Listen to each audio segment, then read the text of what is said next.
Welcome back to the shop. I know it's been a long time since we posted a video, so I figured it was about time to do one, and what better topic than all of the modifications that have been done to my KTM 790 Adventure R. We will start up front here at the motorcycle, and I'll go through a few things. Before I get into what the upgrades are, I want to let everybody know that if you have one of these, to do a lot of these upgrades, what you're going to have to do is take apart this front assembly. And although it's not too difficult, basically the one thing that you have to make sure of is that you get all the wires tucked back up into there. There are a slew of wires all housed up inside this headlight housing. It's basically where the entire wiring harness goes. So if you're going to do this, just be sure to be careful. I actually missed one when I was hooking up the cruise control, and I want to send a big shout out to Woodstock KTM for helping me solve that problem. Essentially, the cruise control handlebar switch came in.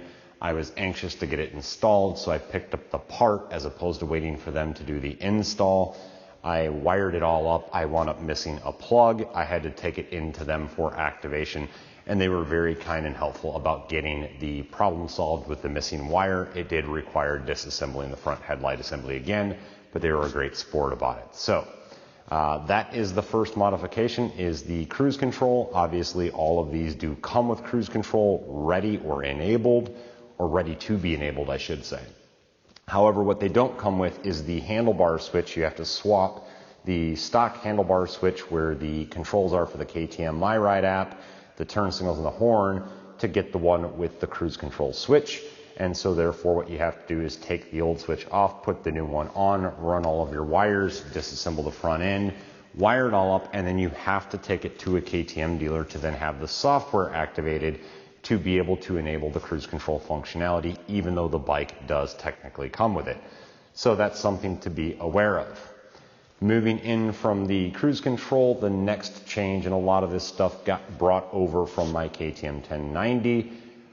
These are the double take mirrors. I had them on the 1090. I really liked them, so I pulled them off of that and moved them over to here. They are ram mounts, very easy to adjust or fold in should the need arise. Then I have moved the windscreen up into the higher position. It does help a little bit with the wind buffeting. A lot of that is going to depend on your height. It's still not ideal. You still get a lot of buffeting in your helmet if you're riding an ADV style helmet with the sun visor or mud guard attached to the top of the helmet, so something to be aware of. I'm optimistically hoping that somebody will come up with a little attachable lip spoiler that might take care of that and just rise it up another 1 inch, but it's livable the way it is right now. While I had the entire front headlight assembly apart, what I wanted to do is go ahead and get all of my wiring done, or what I had hoped to be all of my wiring, so that I wouldn't have to keep taking it apart and reassembling it, since it is a bit of a chore with those wiring harnesses that I mentioned previously. So on the left hand side, I added a second 12 volt outlet. However, a quick note on that, basically I have since switched that out, so we'll get to that in just a moment. But the reason why I chose to do it there is because these side panels are removable, and that way I didn't have to drill anything in the housing itself. And if I ever wanted to reverse that change, I could very easily do so by just getting a new plastic cover and putting it on there.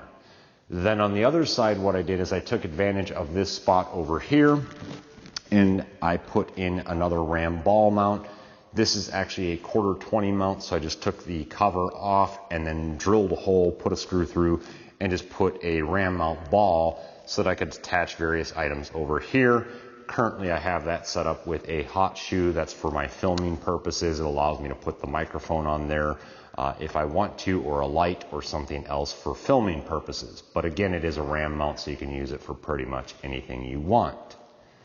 Then after that, I moved on to the sw-motech GPS mount. This fits into the stock location allotted for by KTM. You just remove the cover, put that in there, and then attached to that sw-motech is once again the Garmin amps mount. I've run this on multiple motorcycles. It's a really clean setup. It hardwires into the motorcycle. When you're hooking up accessories up here, the thing to note is that there are 2 sets of wires. So essentially one is constant power and one is keyed off of the ignition. The other thing is that they have different amperage ratings, so you'll have to figure out which of those will work for you. Luckily, in my situation, essentially the lower amperage rating is the keyed ignition one, and that's more than enough for the GPS unit. So I went ahead and I wired the GPS into the accessory 1 or accessory 2, whichever one is the lower amperage that keys off of the ignition. And then ultimately after that, I ran the constant 12 volt power originally to that 12 volt outlet that I was just talking about, but then later on subsequently moved it to power the next upgrade that I did. The next upgrade is the MotoPowerPuck. This is something that I saw a few years ago at the motorcycle show. I really liked it. It's an inductive charger for your cell phone, and they offer a model that is an integrated cradle.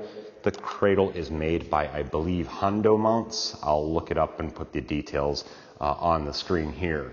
But it's an all-in-one unit, works really well, has adjustable pins to locate, to work around your power and volume buttons on your device. And essentially what I really like about it the most is that then you don't have to plug your phone in. I posted some pictures on Instagram and it was kind of a joke. I had all 3 screens turned on, the dashboard, LCD, the Garmin, and the phone. I don't usually run that way. Really, this is more just to keep my phone charged for when I'm off the bike or to keep it powered while I'm listening to music through the KTM MyRide. But it's a very clean setup. In order to attach that where it's attached, I had to use the GPS mount from the KTM PowerSports catalog. That's what this guy is here. It's a pretty clean setup. You basically pull all 4 bolts from the handlebar mounts. It comes with spacers and new bolts. And then you attach this cradle to that, and that attaches to the handlebars. And I think it makes for a really clean setup right up here in this area. So I'm really happy with that, and the inductive charger does work really well. I have an iPhone 10. I tested out the other day and essentially was running GPS, so the screen is on, the device is active the entire time, listening to music through Bluetooth, and this was more than enough power to keep the phone at the level of charge that it was at. Now it's important to note that having it on all the time like that does not charge the phone, so it didn't go up any in power, but it allowed it to be powered and not lose any charge. So if you start the day with 100% charge, you can end the day with 100% charge while running the phone and GPS and having the screen on and listening to music. So pretty clean setup. I really like that one. Once we were done with all of the front setup here and moving backwards, the next step was a tank bag. If you guys have watched any of my other videos, you know that I'm a big fan of this sw-motech system. It's the quick lock system, and I had that on my Triumph Tiger. I also had that on my KTM 1090, and I really like this system. Much, much better than having straps, and it does hold up really well. So I did have to go with a different style of tank bag though. The 790, given its tank design, most of the tank is actually down really low here. So there's not a whole lot of space between the shaft and the seat. And so therefore you can't really fit a normal sized tank bag in this spot here. So I had to go with this rather small sw-motech bag. The other thing to note about this setup on this particular bike is that it's actually mounted backwards. So this tank bag is actually intended to go on this direction, this direction here, but you have to flip it around and put it this way. It's not a big deal, but it is just something to take note of. The zipper basically winds up backwards. So if you were gonna reach in here and try and get your sunglasses or something like that while riding, it's a little more cumbersome because it's tighter up here, as well as the wind would be pushing the flap backwards, whereas in a normal setup, it would be facing this direction and the wind would be flowing over the top that way, and the zippers would be easier to get to. So something to consider, but again, the trade-offs I feel were well worth it. So I went ahead and went that route. The next thing is I ran this wire here, which is for my heated gear, but then I can also use an auxiliary plug and run power inside of the tank bag. That's a constant power off of the rear. So just like in the front, there are 2 accessory wires in the rear, very similar setup. You can find them labeled ACC1 and ACC2 underneath the seat in the back. So I basically used the hot wire wiring harness and ran a wire from the back of the bike up underneath the seat, zip tied it cleanly, and left the pigtail sticking out here by the gas tank underneath this cover. so that way it's quick and easy access to plug in my heated gear without a long cord if I'm going to be sitting down. And I can use a relatively short cord, which will give me enough room to stand up on the motorcycle while wearing the heated gear, but not have a long cord that when I sit back down wants to get caught up in things. So I like that location for that. And again, it does allow me to then combine it with this tank bag here, using the pass-through to then run power into there and charge accessories should the need arise. The next item, moving backward in the motorcycle, is the foot pegs. On all my motorcycles, I like to do oversized pegs. These are the pegs, again, from my 1090. They're the KTM rally pegs from the Powersports catalog. I really like them. They're a little bit wider, give you good leverage. I just have had them on my previous bikes, and I really, really like those a lot. They're more open, so a lot of dirt fall through. They don't clog up. Works really, really nice. Then for about the last thing that I've really done to the motorcycle is the Reckless 80 bag. And so these are from sw-motech. I really like these bags. I considered sticking with hard luggage. Anybody who's watched the channel for a while knows that I'm a big fan of hard luggage. I do miss the convenience of being able to just open lids and get in there and access it, and as well as the protection that I got from hard bags for my drone. However, since I went with the 790 from the 1090, for the weight savings, I figured why turn around and add a bunch of weight back to the motorcycle. So I decided to go soft luggage this time with the sw-motech Reckless 80. And I really, really like this system. Again, I saw it at the motorcycle show a few years ago, and I said at that point in time that if I were ever going to switch to soft luggage, this would be the manufacturer that I would go with. And I've been really happy with it. One of the things that it has allowed me to do that I couldn't even do previously with my hard luggage is take a extra sleeping pad with me, because that sleeping pad was too large, and I don't like bungeeing a whole lot of things. So this little tail pack here, it's a nice spot. I put it right in there, flip it back over, latch it down, and it stays put. However, it is exposed to the elements, so sometimes when you get to the campsite, you might have to deal with wiping down your sleeping pad or drying it off. But overall, I really like this system, and it fits pretty well on the 790, except there's a little bit of a conflict here with the grab rails.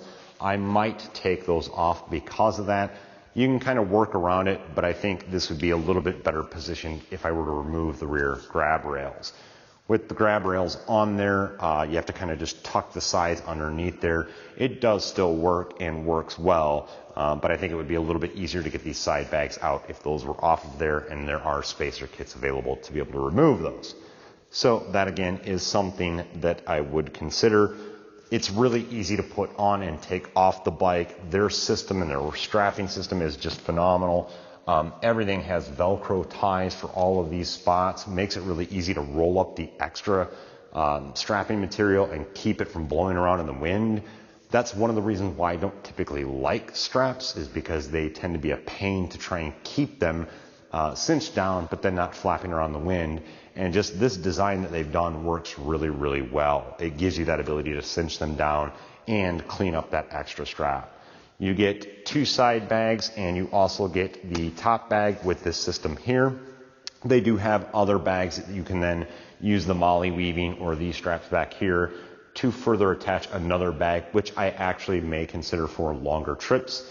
Another top bag just like this one, sitting back here on the top rack and strapped to this guy, I think would be really nice, just again because I carry a lot of camera equipment when I go on trips, and combined with the camping equipment and other items, having that extra capacity might be pretty nice. But I've done a couple trips with them, and it works really well. Everything stays nice and dry. With bags, of course, the part that I don't like is the fact that you have to unroll the bag and kind of dig down in it to get stuff, but that's not a flaw of this system. That's just inherent to dry bags versus hard luggage. So again, the advantages of the hard luggage I do really miss, the convenience factors and the protection for electronics items like my drone. Since I'm running this system, I have not taken the drone with me. I'm not sure how I'm going to address that. I might look into an OtterBox or something like that if I want to continue taking the drone on longer trips, or I may just change up my video editing so that I can facilitate that without the use of a drone. Then about the last thing really that I've done to this motorcycle is these rock straps. I just have them wrapped around the back here, and essentially it's just another way that I can attach things. A lot of times when we go out and we go camping, you stop and you get firewood. So, you know, I'll use the rock straps for things like that. That's another advantage of this Reckless system is there is a lot of extra space in this compartment here. You can loosen this strap way up, so that's another place that you can, you know, kind of stack some firewood on there. Not something that I'd recommend doing for extended distances if you're picking up in town and then going out to a campsite. But if you're picking up the firewood at the campsite and just running from the store out to your site, you can just use this. If not, then I use the rock straps. The other thing that I didn't mention back up front is the Tusk handguards. If you guys have watched the channel, you'll know that these have been on my 1090. In fact, these specifically came off of my 1090. I put them also on my KLR. I've had them on almost every bike that I've had. They're good, they're cheap, they work well. I don't have the turn signals wired in. There is an option for that. I don't know if I will do it or not, but that is essentially everything that I have done to this bike, and it's pretty much set up for the way I want it. So as always, I appreciate everybody for watching. If you enjoyed this video, be sure to give it a great big thumbs up, and be sure to click the subscribe button and the bell notifications so that you get notified whenever we do upload new videos, although they are spaced out a little bit more as of today. If you do have specific questions, or if you want to comment on my long hair due to the lack of the availability of haircuts, please feel free to do so in the comments below. I'll be happy to enjoy the commentary there. As always, take care and ride safe. Until next time.